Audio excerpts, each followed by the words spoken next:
Hello साथियों, स्वागत है आपका हमारे चैनल पर। जैसा कि आपको पता है कि हमने लुसेंट बुक को पढ़ने के लिए 90 दिनों का चैलेंज रखा है, जिसके तहत हमने इतिहास विषय को प्रारंभ कर दिया है।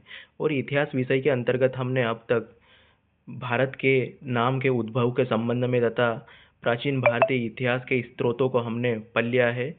आज से हम इतिहास का विभाजन पढ़ेंगे, जो कि एक छोटा सा टॉपिक है कि इतिहास का विभाजन किस आधार पर किया गया है ना। काल के आधार पर इतिहास का विभाजन तीन तीन भागों में किया गया है ना। काल के आधार पर इतिहास का विभाजन तीन भागों में किया गया है। प्रागैतिहासिक या प्राक ऐतिहासिक काल, आद्य ऐतिहासिक काल और ऐतिहासिक काल है ना। काल के आधार पर इतिहास का विभाजन तीन भागों में किया गया है। प्रागैतिहासिक या प्राक इतिहास, आद्य ऐतिहासिक काल और ऐतिहासिक काल, ठीक है ना। प्रागैतिहासिक या प्राक इतिहास उसे कहते हैं जिस काल में मनुष्य ने घटनाओं का कोई विवरण उद्धृत नहीं किया, ठीक है ना। जिस काल में मनुष्य ने घटनाओं का कोई विवरण उद्धृत नहीं किया, अर्थात जिस काल में मनुष्य ने उस समय होने वाली घटनाओं का कोई भी विवरण पुस्तकों या अन्य चीजों में उद्धृत नहीं किया, ठीक है ना। उस समय की कोई भी घटना है ना, अभी तक लिखित रूप से प्राप्त नहीं हुई है, उसे प्रागैतिहासिक या प्रागैतिहासिक काल कहते हैं। दूसरा काल है आद्य ऐतिहासिक काल। वह काल जिस काल में लेखन कला के प्रचलन के बाद भी उपलब्ध लेख पढ़े नहीं जा सके, ठीक है ना। आद्य ऐतिहासिक काल किसे कहते हैं? वह काल जिसमें लेखन कला के प्रचलन के बाद भी उपलब्ध लेख नहीं पढ़े जा सके, अर्थात कि लेखन कला का विकास तो हो गया था, ठीक है ना। आद्य ऐतिहासिक काल में लेखन कला का विकास तो हो गया था, लेकिन उस लेख को अभी तक पढ़ा नहीं जा सका, क्योंकि उस समय की लिपि को अभी तक नहीं समझा जा सका है और पढ़ा जा सका है ना। इसी काल को आद्य ऐतिहासिक काल कहते हैं। और ऐतिहासिक काल क्या है? मानव विकास का वह काल इतिहास कहलाता है जिसका विवरण लिखित रूप में उपलब्ध है और उसे पढ़ा व समझा जा सकता है, ठीक है ना। ऐतिहासिक काल का क्या अर्थ है कि मानव विकास का वह काल इतिहास कहलाता है जिसका विवरण लिखित रूप में उपलब्ध है और उसे पढ़ा व समझा जा सकता है।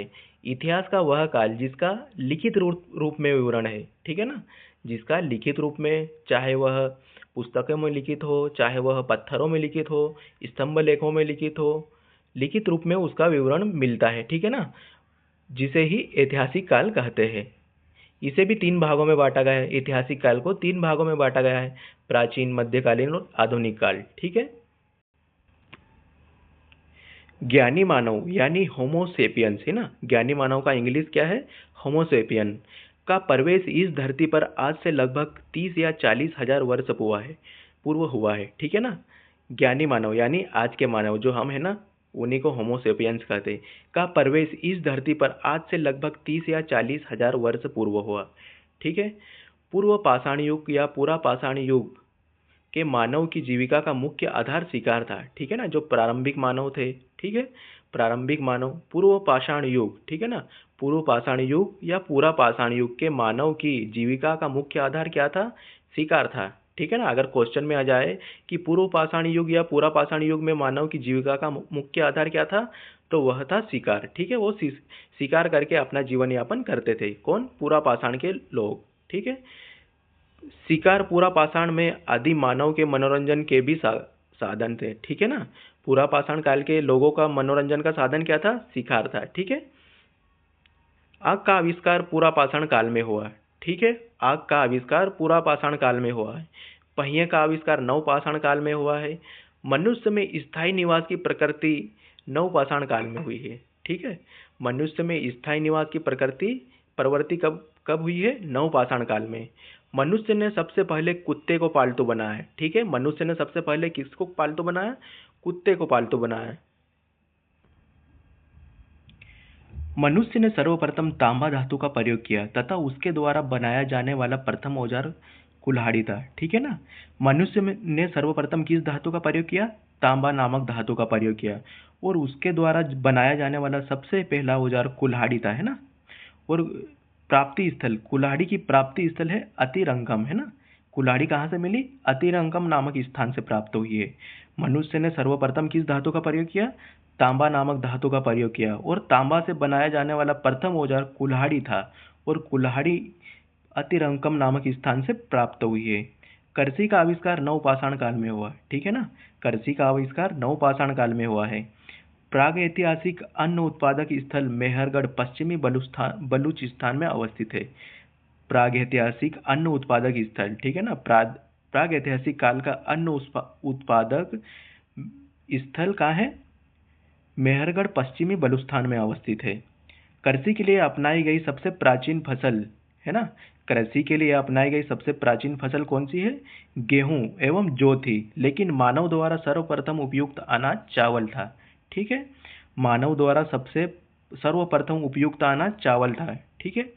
कृषि के लिए अपनाई गई सबसे प्राचीन फसल, कृषि के लिए अपनाई गई सबसे प्राचीन फसल गेहूं एवं जौ थी, लेकिन मानव द्वारा सर्वप्रथम प्रयुक्त अनाज चावल था। कृषि का प्रथम उदाहरण मेहरगढ़ से प्राप्त हुआ है। कृषि का सर्वप्रथम उदाहरण कहाँ से मिला है? मेहरगढ़ नामक स्थान से प्राप्त हुआ है। कोल्डी हवा का संबंध चावल के प्राचीनतम साक्ष्य से है। चावल के प्राचीनतम साक्ष्य कहाँ से मिले हैं? कोल्डी हवा नामक स्थान से मिले हैं। कोल्डी हवा वह स्थान है जहाँ पर चावल के सबसे प्राचीनतम साक्ष्य मिले हैं, ठीक है ना। भारत में पूर्व प्रस्तर युग, ठीक है ना, भारत में पूर्व प्रस्तर युग, पूरा पाषाण काल युग भी कहते हैं ना, पूर्व प्रस्तर युग को पूरा पाषाण काल भी कहते हैं, के अधिकांश औजार स्फटिक पत्थर के बने हैं। भारत में पूर्व प्रस्तर युग या पूरा पाषाण युग के अधिकांश औजार किससे बने हैं? स्फटिक से बने हैं। स्फटिक यानी पत्थर से बने हैं।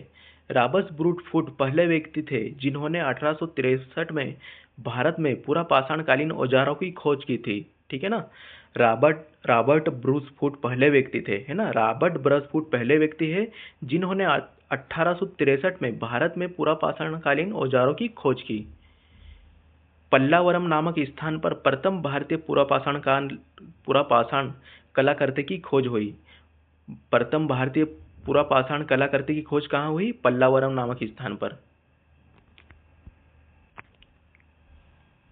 भारत में मध्य पाषाण काल के विषय में जानकारी सर्वप्रथम 1867 में हुई, जब C.L. कालाइन ने विंध्य क्षेत्र में लघु पाषाणोपकरण खोज निकाले, है ना। भारत में मध्य पाषाण काल के विषय में जानकारी कब प्राप्त हुई? 1867 में हुई, जब C.L. कालाइन कौन थे? एक व्यक्ति है, अंग्रेज व्यक्ति, है ना। जब C.L. कालाइन ने विंध्य क्षेत्र में, मध्य प्रदेश के इलाके में विंध्य क्षेत्र में लघु पाषाणोपकरण की खोज की, ठीक है। भारत में मानव अस्थिपंजर मध्य पाषाण से ही सर्वप्रथम प्राप्त होने लगते हैं, ठीक है।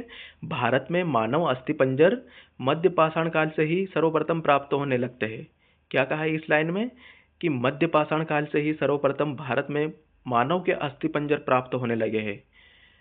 भारत में नवपाषाणकालीन सभ्यता का प्रारंभ भारत में नवपाषाणकालीन सभ्यता का प्रारंभ ईसा पूर्व 4000 के लगभग हुआ है। क्या हुआ है? कि ईसा पूर्व 4000 के लगभग भारत में नवपाषाणकालीन सभ्यता का प्रारंभ हुआ है। भारत का सबसे प्राचीन नगर मोहनजोदड़ो था, ठीक है। भारत का सबसे प्राचीन नगर कौन सा था? मोहनजोदड़ो था। सीधी भाषा में जिसका अर्थ है मृतकों का टीला, ठीक है। सिंधी ये पाकिस्तान वाला क्षेत्र है सिंधी, और सिंधी भाषा में जिसका अर्थ है मृतकों का टीला, ठीक है। भारत का सबसे प्राचीन नगर मोहनजोदड़ो था। मोहनजोदड़ो अभी कहाँ स्थित है? पाकिस्तान में स्थित है। तथा सिंधी भाषा में जिसका अर्थ है मृतकों का टीला। असम का श्वेतभ्रू गिबन भारत में पाए जाने वाला एकमात्र मानव कपि है। इसे याद रखना कि असम का श्वेतभ्रू गिबन भारत में पाए जाने वाला एकमात्र मानव कपि है। इनाम गांव ताम्रपाषाण युग की एक बड़ी बस्ती थी, है ना। इनाम गांव ताम्रपाषाण युग की एक बड़ी बस्ती थी। इसका संबंध जारवे संस्कृति से है। इस पॉइंट को याद रखना कि इनाम गांव ताम्रपाषाण युग की एक बड़ी बस्ती थी। इसका संबंध जारवे संस्कृति से है। भारत में शिवालक की पहाड़ी से जीवाश्म के प्रमाण मिले हैं। भारत में शिवालक की पहाड़ी से जीवाश्म के प्रमाण मिले हैं। वर्ष 1867-68 में पहली बार भारत में शैल चित्रों की खोज आर्कीबोल्ड कलाइन ने की थी, ठीक है ना। भारत में सबसे पहले शैल चित्रों की खोज किसने की थी? आर्कीबोल्ड कलाइन ने की थी। भीमबेटका पढ़ते हम भीमबेटका की, जहाँ से शैल चित्रों के प्रमाण प्राप्त हुए। भीमबेटका वह गुफा है जहाँ से शैल चित्रों के प्रमाण प्राप्त हुए हैं, है ना। भीमबेटका पूरा पाषाणिक आवासीय पूरा स्थल है। ठीक है, यहाँ पर कौन, जो अपने पुराने लोग थे ना, वे यहाँ पर निवास करते थे। तो भीमबेटका पूरा पाषाणिक आवासीय पूरा स्थल है। यह आदि मानव द्वारा बनाए गए शैल चित्रों और शैलाश्रयों के लिए प्रसिद्ध है। क्या भीमबेटका क्या है? यह गुफा आदि मानव द्वारा बनाए गए शैल चित्रों और शैलाश्रयों के लिए प्रसिद्ध है। इन चित्रों को पूरा पाषाण काल से मध्य पाषाण काल के समय का माना जाता है। ये चित्र भारतीय उपमहाद्वीप में मानव जीवन के प्राचीनतम चिन्ह है। यह मध्य प्रदेश के रायसेन जिले में स्थित है। इसकी खोज 1957-58 में डॉक्टर विष्णु श्रीधर वाकणकर द्वारा की गई थी। भीमबेटका क्षेत्र को भारतीय पुरातत्व सर्वेक्षण भोपाल मंडल ने अगस्त 1990 में राष्ट्रीय महत्व का घोषित किया। ठीक है ना। भीमबेटका क्षेत्र को भारतीय पुरातत्व सर्वेक्षण भोपाल मंडल ने अगस्त 1990 में राष्ट्रीय महत्व का घोषित किया। ठीक है ना। भीमबेटका क्षेत्र को कब राष्ट्रीय महत्व का घोषित किया गया? अगस्त 1990 में। और किसके द्वारा किया गया? भारतीय पुरातत्व सर्वेक्षण भोपाल मंडल के द्वारा। जुलाई 2003 में यूनेस्को ने इसे विश्व धरोहर स्थल में घोषित किया। किसे घोषित किया? भीमबेटका की गुफा को जुलाई 2003 में यूनेस्को ने इसे विश्व धरोहर स्थल घोषित किया। ठीक है, भीमबेटका की गुफा को यूनेस्को ने विश्व धरोहर स्थल घोषित किया जुलाई 2003 में। भारतीय नागरिक सेवा के अधिकारी रिजले, है ना, भारतीय नागरिक सेवा के अधिकारी रिजले प्रथम व्यक्ति थे जिन्होंने प्रथम बार वैज्ञानिक आधार पर भारत की जनसंख्या का प्रजातीय विभेदीकरण किया। भारत में मनुष्य संबंधी सबसे पहला प्रमाण नर्मदा घाटी में मिला है। ठीक है ना। भारत में मनुष्य संबंधी सबसे पहला प्रमाण नर्मदा घाटी में मिला है। आगे देखते हैं, विभिन्न संस्कृतियां एवं वहां उपयोग किए जाने वाले बर्तनों के कलर। ठीक है ना, कि मतलब विभिन्न कौन कौन सी संस्कृतियां थी और उन संस्कृतियों में कौन से कलर के बर्तन उपयोग किए जाते थे। ठीक है ना। मालवा संस्कृति में काला एवं लाल रंग के बर्तन उपयोग किए जाते थे। बुर्जोहम संस्कृति में दूसर कलर के बर्तन उपयोग में किए जाते थे। जारवे संस्कृति के लोग लाल कलर के बर्तन उपयोग करते थे। दक्षिणी नवपाषाण बस्ती चमकीला दूसर बर्तन उपयोग करते थे।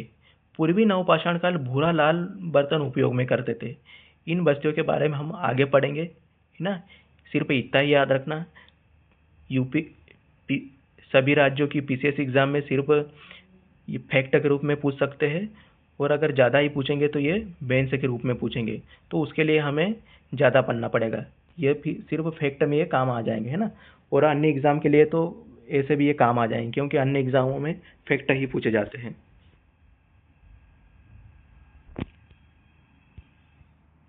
ठीक है दोस्तों, आज बस इतना ही। आगे हम सिंधु घाटी सभ्यता पढ़ेंगे, वे कल पढ़ेंगे हम। ठीक है ना।